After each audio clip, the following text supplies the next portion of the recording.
Hello to all my English learning friends out there.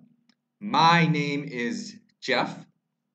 I am a 160-hour TESOL certified English teacher. I live in China. I've been teaching English in China for over 3 years now. 大家好，我叫 Jeff。我是英文的老师，现在我住在中国。So, as I said, I've been teaching English in China for a while, and I just decided to start making some videos of my old lessons. Figured why not? Put them on the internet, see if people like them. Today's lesson is going to be first lesson for this book, Interchange, 3rd edition by Cambridge and Jack C. Richards. You will need this book to really benefit from the lesson.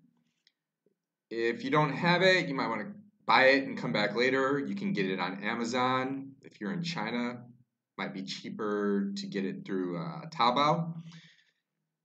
And I will also have a link in the description of another video on YouTube that has a link in their description to where you can download it for free. But that free download does not have the audios. And to really benefit optimally, you should have the audios. I won't be playing the audios in the videos. Okay, so let's get started.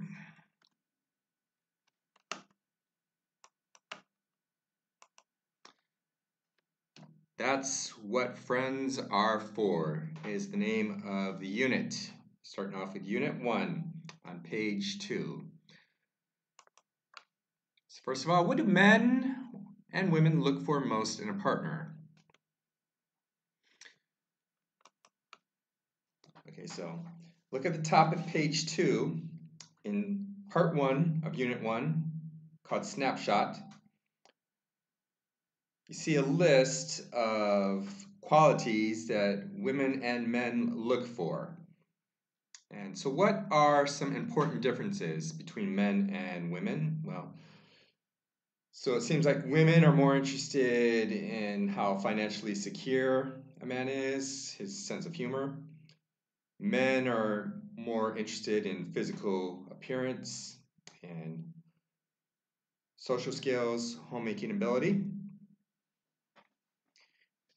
Look to the right of that list, you see a big heart that has a bar graph inside of it. It has 5 categories showing the importance to men and women for each category.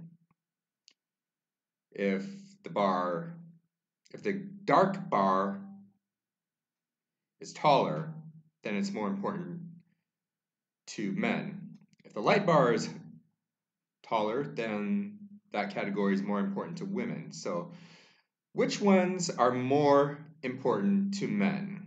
Friendship, passion, selflessness, practicality, and playfulness. Which ones are more important to men? So 3 of those are more important to men. Friendship, selflessness, and practicality. Those are the 3 where the dark gray bar is taller. Okay, and then I guess passion and playfulness is more important to women. Alright, so there's a lot of different English words in the list and the bar graph. I want you to take a look at this list of adjectives. Now these are adjectives that someone might use to describe their ideal partner. We have successful, which means how much money someone makes. Intelligent, how smart a person is. Warm, like how friendly someone is. Sensitive means someone can sense how someone else is feeling. Attractive, that's physical appearance. Playful, Is someone who can be fun, not too serious, practical, someone who makes good financial decisions, and passionate, someone who feels, that means to feel very strongly about something. So now, I want you to go through Snapshot, look at all the words, and see if you can find the noun forms of these adjectives. Okay, so just pause the video while you do that, and then unpause it, and we'll go through it. Okay, did you find them all? So, the noun form for successful is success. Noun form for intelligent is intelligence. The noun form for warm is warmth. The noun form of sensitive is sensitivity. The noun form for attractive is attractiveness. The noun form for playful is playfulness. The noun form for practical is kind of long, a little complicated. I'll try to say it slowly. Practicality. I'm trying to say that the last syllable a little differently in practical, practical, not practical, and then you add ity. So practicality, practicality, practical, adjective, practicality, noun. And finally, the noun form for passionate is passion. Okay, next up, what do you think of matchmaking? So some of you might wonder what matchmaking is. Matchmaking is when you're introduced to a potential romantic partner by someone you know, like a friend or relative. So, does it work? I think it can a lot of times. Usually your friends and family will know you very well, so they are usually pretty good at judging what kind of person you might like to go out with. Okay, so anyway, we're on part 2 now, conversation. Let's look at the picture there in part 2 at the bottom of page 2. Got 2 people sitting down, eating a meal, probably lunch. So how old are they? They look fairly young, and they both have book bags. So maybe they're in college, so maybe around 20. Where are they? We see a tree in the background and some grass, so maybe they're in a park. What are they talking about? Well, we can probably answer this by also answering what is Chris thinking about. Chris, the man, he's thinking of another man. He's smiling. He's looking at the woman. And so they're probably talking about what kind of guys the woman likes. And he's thinking about a guy that she might like. Okay. Next up. So now I'll go ahead and play the audio for this part. Should be labeled Unit 1, 2 conversation. And as you're listening, try to focus on these 3 questions. What is Kim's problem? Who does Chris suggest? How will Kim meet Chris's friend? I think it's best if you close the book first and just listen. Okay? So go ahead and pause the video, and when you're finished, you have all the answers, come back.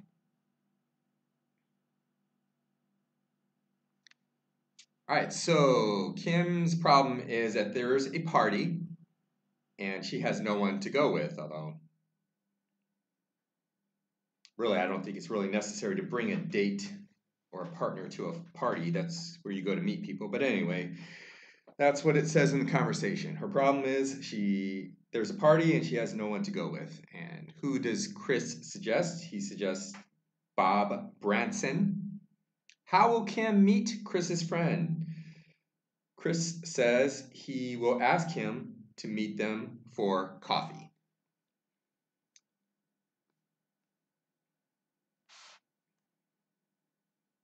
Okay, next, let's play the audio again. Go ahead and, I had them close the book, but you can go ahead and open it. Read along, I guess. Play it again. Pause the video while you're listening. Try to figure out what kind of guys Kim likes. Pause the video. All right. So does Kim like guys who are serious, have a good sense of humor, are sensitive? She has something in common with. Well, according to the audio, she likes guys who are serious and who have something, or who she has something in common with. And you can go ahead and listen to audio B. I'm going to skip past that, but talking about, or it's part B is the second part of the first audio. Okay.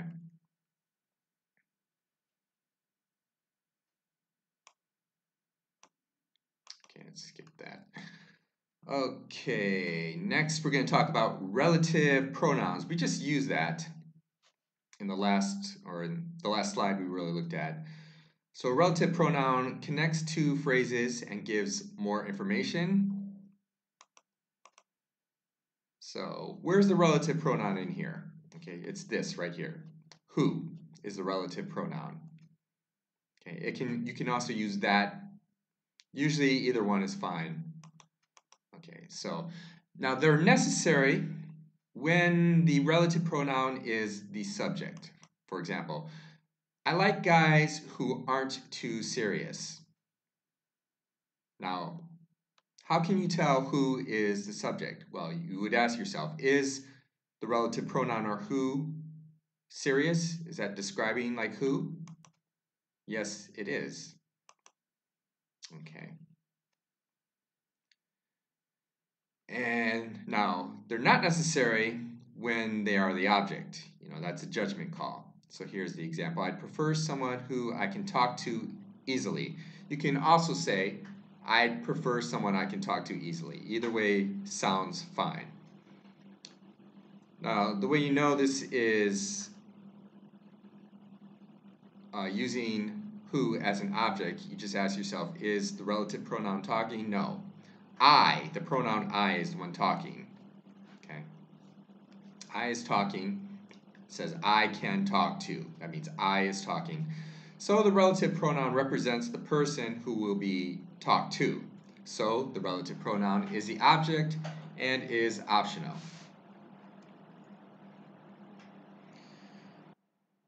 Now, if you want to, you can play the next audio. It just goes over the sentences at the top of page 3 in part 3, grammar focus. If you want to pause the video while you do that, go ahead. All right. Now we're going to go to part A of part 3, 3A, pair work. Match the information in columns A and B. Then rewrite each pair to form one sentence. Use a relative pronoun if necessary. So I want you to go ahead and use the relative pronoun every time, whether it's a subject or object. Okay, we see number 1 in A is done for us. I don't want to have a partner. That goes with D from column B. I have nothing in common with this person. So this, and they rewrite it there. I don't want to have a partner who I have nothing in common with. So I'm going to show you a formula and exactly how they do this. So step 1, you keep the phrase from A exactly as it is. Do not change it. You don't have to change anything. Just write it out exactly as it is, just like they did here.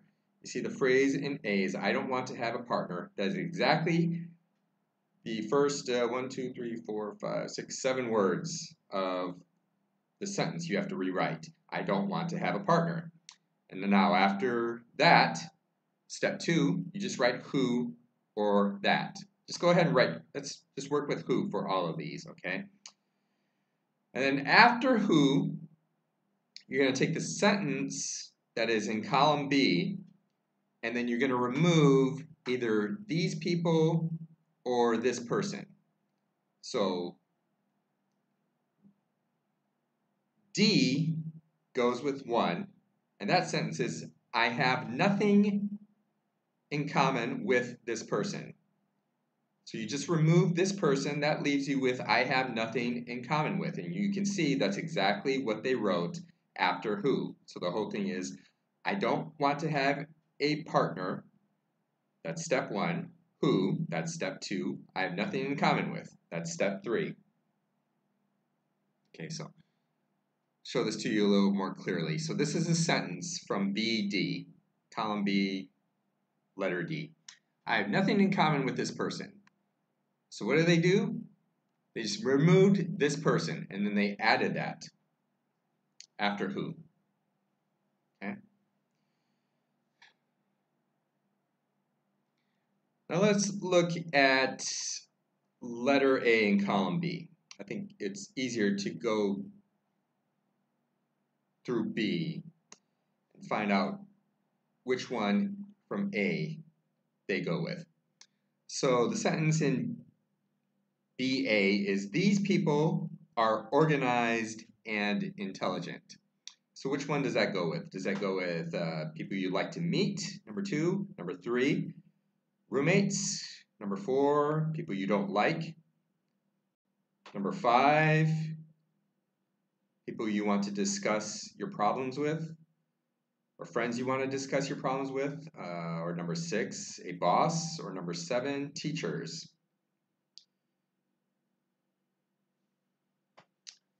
Okay, so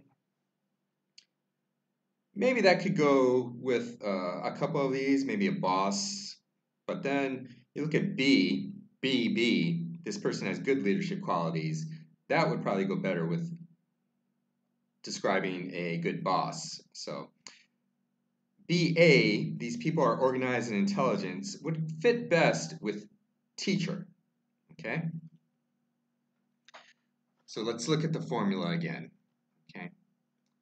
Part 1, just keep the phrase from A, column A, exactly as it is. So that phrase is, I'd prefer to have teachers. So we're rewriting the sentence using a relative pronoun now, okay? So we just keep that exactly as it is. Then after teachers, we add who. That's step 2. Then step 3, we just remove either these people or this person. So for BA, we have these people instead of this person. So we just take that off. And what does that leave us with? Leaves us with are organized and intelligent. So we just add that after the who. And then this is the whole thing. I'd prefer to have teachers who are organized and intelligent. And that's how you rewrite the rest of them. We'll do one more. Okay, we'll do BB. This person has good leadership qualities. I already told you the answer. It goes with number 6, boss. So step 1, just write out the phrase in column A exactly as it is. I'd rather have a boss. And then you add who after boss. And then you just remove this person. That leaves you with has good leadership qualities. Then you just write that after who. So that leaves you with, I'd rather have a boss who has good leadership qualities. All right. So now just go ahead and complete the remaining sentences. In my class, I had them compare with a partner, but go ahead, work on that, pause the video, come back, and we'll go through them all. All right, finished? Okay, so we did A, B, and D. Let's look at C. These people have a good sense of humor. So which one would that go with? Probably goes best with to, right? Yeah. So rewriting the sentence would be, I'd like to meet people who have a good sense of humor. We don't change the tense for have or anything. Just take off these people. That's all you have to do. And then write who after the phrase in A. Okay, next we did D. So E is next. These people are warm and sensitive. So that would go best with number 5. I want to discuss my problems with friends who are warm and sensitive. Next is F. I don't feel comfortable around these people, so that's negative. So where do we have a negative? That's number 4. I don't like to be with people who I don't feel comfortable around. Okay. Now last G, this person is quiet and considerate. The only one left is number 3. So the rewritten sentence should be, I'd prefer a roommate who is quiet and considerate. All right, next. Okay, and there are all the answers there. Oh, sorry, that was my bad. That's part 4. We're on part 4 now. Completing part A with a partner. Word power, personalities. Part A, this is page 3 still. Match the words with the definitions. Then decide which words are positive and which are negative. So positive is good, negative is bad, basically. Just write P or N next to each word. So go ahead and work on that. Pause the video. When you're finished, come back.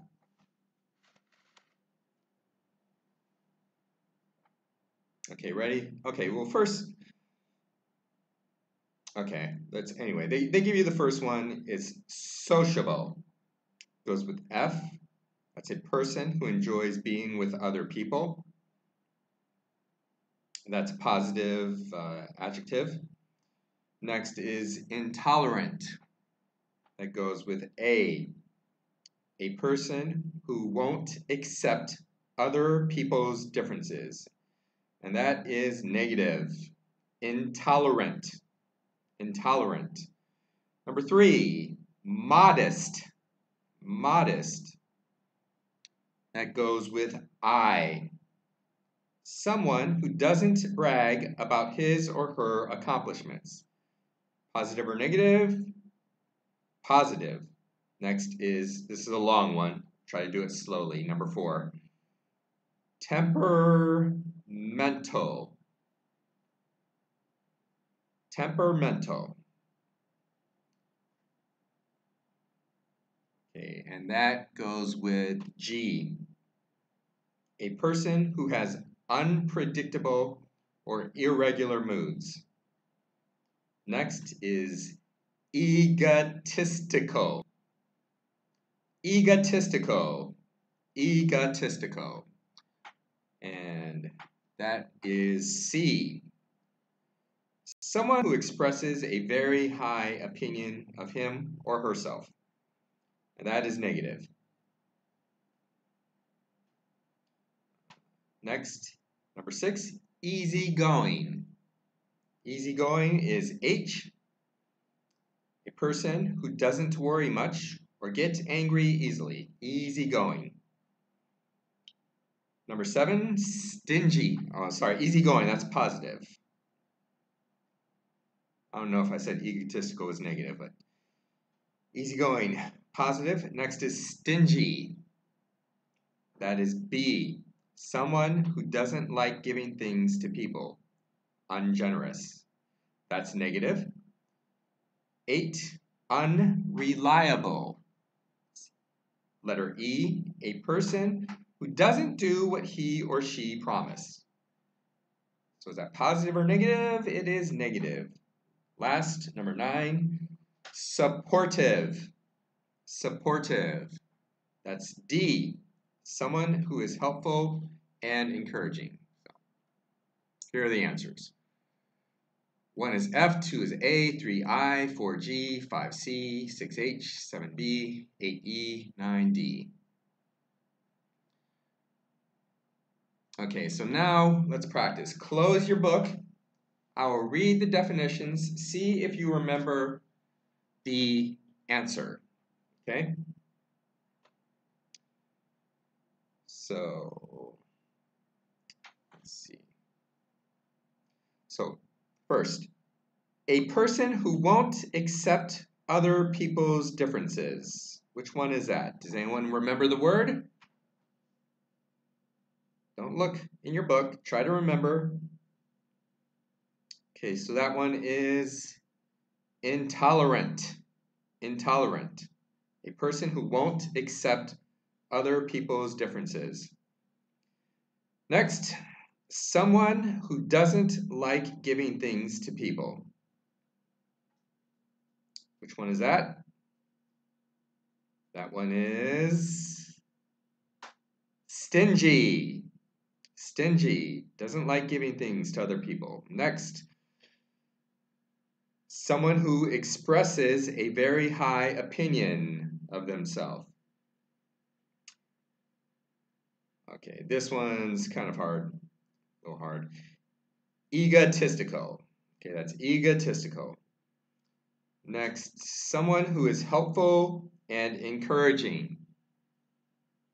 Remember the word? Okay, it's supportive.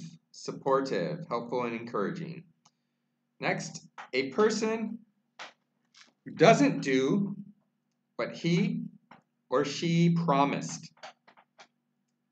You remember? Unreliable. Unreliable. Okay, next. A person who enjoys being with other people. Most of the students in my class remembered this one pretty easy. Sociable. Sociable. Next. A person who has unpredictable or irregular moods. Okay, this is the longest one. Has the most syllables. Temperamental.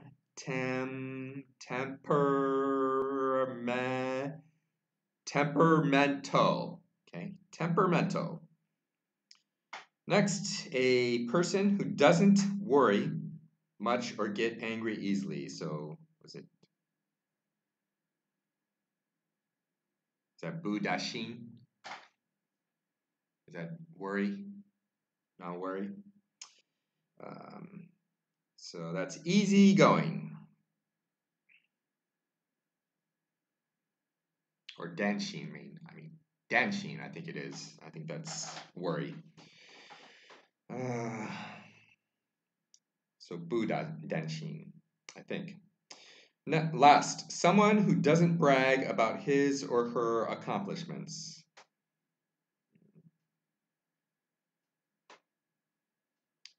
Modest. Modest. Okay. Okay, next. So this is 4C. Says to try to think of 3 adjectives to describe yourself. I guess you can look at that list. Which of those 3 adjectives would you say describes yourself? Okay, we'll skip this. 5A. So next, page 4, listening. So you're going to listen to the audio for Unit 1, Part 5, labeled listening. And you're going to fill out the chart. The audio is going to be describing 3 people, Andrea, James, and Mr. Johnson. And you're going to try to figure out if the descriptions are positive or negative. If it's positive, check P. If it's negative, check N. And also try to write down 2 adjectives that actually describe the person. They might not actually say, I'm pretty sure they don't actually say the adjectives for each one. You just have to listen to the descriptions and figure out the adjectives. Okay, so go ahead and pause the video and listen to the audio.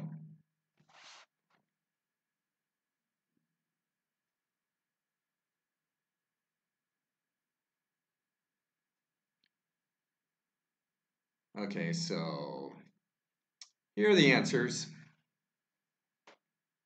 or possible answers. You could put, like, for opinionated and egotistical, and that you should have marked N. For James, easygoing and sociable, you should have marked P. Mr. Johnson, moody and unreliable, should have marked N. All right, next, part 6, still on page 4. Look at the picture. What's happening? Well, we see a man sleeping on a sofa, and there are 3 kids. Looks like 2 boys, 1 girl, and they're kind of playing a joke on him, marking up his face, putting some weird clothing and accessories on him. And it says, what kind of parent is the man? So I don't know if these are all his kids, but probably not too responsible. He probably should be watching them instead of sleeping.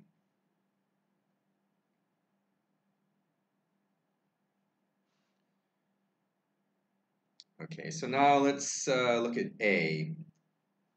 Group work. What is the ideal parent, friend, or partner like? What is one quality each should have, and one quality each should not have? Complete the chart. So the first one is the ideal parent. Okay, so why don't you pause the video, see if you can do that on your own. Okay, back. So the ideal parent should probably be responsible, should not be irresponsible.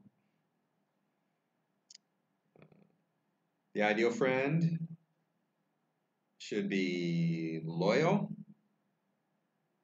trustworthy, should not be untrustworthy, maybe not stingy.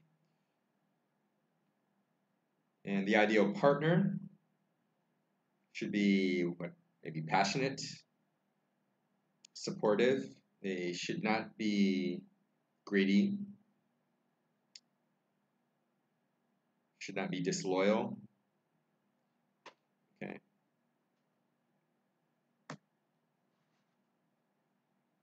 Okay, next. So you can, okay, now you're going to choose 3 adjectives to describe your best friend. You did 3 adjectives to describe yourself. Now think of your best friend. Think of 3 adjectives to describe them. You could use adjectives we've learned in the units. There's a big list on page 3. Some more in the snapshot on page 2. Okay. And now construct sentences for each adjective using relative pronouns, who or that.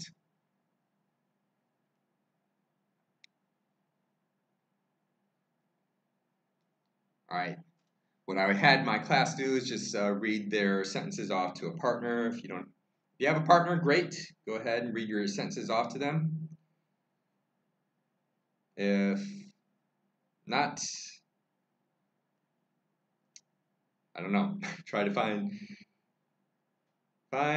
go to your mom or your dad, I guess. Okay. But that's going to do it for this video. I only go up to the writing part in my class because that's what my manager told me to do. So sorry about that. I don't really cover the rest. This unit, page 5, 6, and 7. So that'll do it for this video. Thanks a lot for listening. Thanks for your attention. Hope you all have a great day, and hope I'll see you in another video. 再见。